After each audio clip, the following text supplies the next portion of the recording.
नमस्कार दोस्तों, मैं डॉक्टर सुप्रियो दत्ता हाजिर हूँ आज एक नया टॉपिक के साथ कि हम हमारा शरीर का वजन को कैसे बढ़ा सकते हैं होम्योपैथी दवाओं की मदद से, वो भी बिना किसी साइड इफेक्ट्स किए। तो चलिए दोस्तों, वीडियो को स्टार्ट करते हैं। दोस्तों, सबसे पहले ये समझते हैं कि अंडरवेट क्या होता है। दोस्तों, अगर किसी पेशेंट का वजन उसका हाइट के हिसाब से कम हो तो उसे हम लोग अंडरवेट कहते हैं। अगर कोई पेशेंट जिसका अंडरवेट है तो उसका इम्यूनिटी भी कम हो जाएगी और वो इम्यूनिटी कम होने के कारण से वो पेशेंट हमेशा बीमार ही रहेगा। दोस्तों अब बात करते हैं कि अंडरवेट होने का क्या क्या कारण होता है। तो दोस्तों, सबसे पहला जो कारण है वो है प्रॉपर डाइट का ना होना। अगर हम लोग प्रॉपर डाइट नहीं लेंगे तो हम लोग अंडरवेट रहेंगे और उसी के साथ साथ हम लोग बीमार भी रहेंगे। दोस्तों, तो अगला जो रीज़न है वो है इंडाइजेशन। अगर हमारा शरीर में खाना ठीक से पचेगा नहीं, खाना का पूरी प्रोटीन, कार्बोहाइड्रेट, न्यूट्रिएंट्स नहीं मिल पाएगा हमारा शरीर को, तो इस कारणवश भी हम लोग अंडरवेट रह सकते हैं। दोस्तों, अगला जो फैक्टर है वो है जेनेटिक। कई बार ऐसा देखा गया है कि जेनेटिक भी एक मेन फैक्टर होता है दुबलापन का। अगर आपका माता पिता भी दुबला पतला रहा है तो आप भी दुबला पतला होने का चांसेस बहुत ज़्यादा बढ़ जाता है। दोस्तों, रीज़न है वो है दवाओं की साइड इफेक्ट्स। जी हाँ दोस्तों, दवाओं के साइड इफेक्ट से भी कई बार दुबलापन आ जाता है। तो चलिए बात करते हैं होम्योपैथी दवाओं के विषय में। बट उससे पहले मैं बोलना चाहूँगा कि आपको सब दवा नहीं लेनी है, आपको वही दवा लेनी है जो आपके सिम्टम के साथ मैच करे।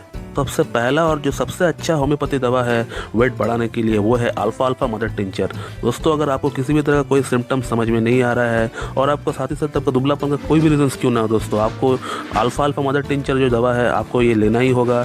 20-20 बूंद करके दिन में 3 बार हाफ कप पानी में मिला कर लीजिए तो आपका दुबलापन का जो प्रॉब्लम है ये कुछ ही महीने में ठीक हो जाएगा। दोस्तों, अगला जो दवा है उसका नाम है आयोडम 200। इसका सिम्टम ये है कि आप बहुत दुबले पतले हैं और आपको बहुत कमजोरी रहता है दोस्तों, और आपको देखने से ऐसा लगता है कि आपका हड्डी का ऊपर जस्ट आपका चमड़ा को रखा गया है। कहने का मतलब पेशेंट इतना दुबला पतला रहता है। अगर ऐसा सिम्टम मिले तो फिर आप 4-4 बूंद करके आयोडम 200 2 से 3 बार हफ्ता में ले ले दोस्तों, तो फिर आप इस तरह का ये जो अंडरवेट है ये कुछ ही महीने में ठीक हो जाएगा। दोस्तों, तो अगला जो दवा है उसका नाम है नेट्रमोर 200। इसका सिम्टम भी आयोडम से मिलता जुलता है दोस्तों, लेकिन नेट्रमोर की पेशेंट बहुत ही डिप्रेशन में रहता है, कारण कुछ भी हो, और इसको साथ ही साथ इस पेशेंट को नमक खाने की बहुत इच्छा रहती है और मीठा खाने की इच्छा बिल्कुल नहीं होती है। दोस्तों, अगर ऐसा सिम्टम मिले तो फिर आप नेट्रमोर 200 4-4 बूंद करके हफ्ता में 2 से 3 बार देते दोस्तों, तो फिर आपका इस तरह का जो अंडरवेट है ये ठीक हो जाएगा। तो अगला जो दवा है उसका नाम है फेरम मेटालिकम 200।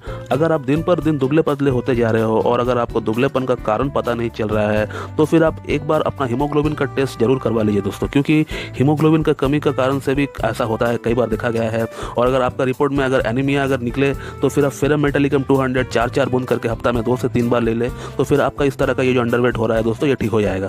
दोस्तों, अगला जो दवा है उसका नाम है चाइना 200। इसमें क्या होता है कि आप दिन पर दिन दुबले पतले होते जाते हो और इसका कारण अगर डायरिया है कि आप जब भी मोशन करने जाते हो आपका मोशन पतला होता है, अगर ऐसा सिम्टम मिले तो फिर आप चाइना 200 4-4 बूंद करके सुबह शाम करके कुछ दिन ले ले दोस्तों, तो फिर आपको इस तरह का ये जो अंडरवेट है ये ठीक हो जाएगा। दोस्तों, ये था कुछ होम्योपैथी दवाएं अंडरवेट्स की। अगर आपको वीडियो अच्छी लगती है तो वीडियो को लाइक शेयर सब्सक्राइब जरूर कर दीजिएगा, और अगर आपको मुझसे इस विषय में कुछ जानना है तो फिर आप मुझे व्हाट्सअप कर सकते हो या फिर आप ईमेल कर सकते हो। मैं मेरा व्हाट्सअप नंबर और ईमेल आईडी मैं डिस्क्रिप्शन बॉक्स में दे दूंगा। तो चलिए दोस्तों, इस वीडियो को यहीं पे एंड करते हैं। Thank you very much for being the part of my video and have a good day.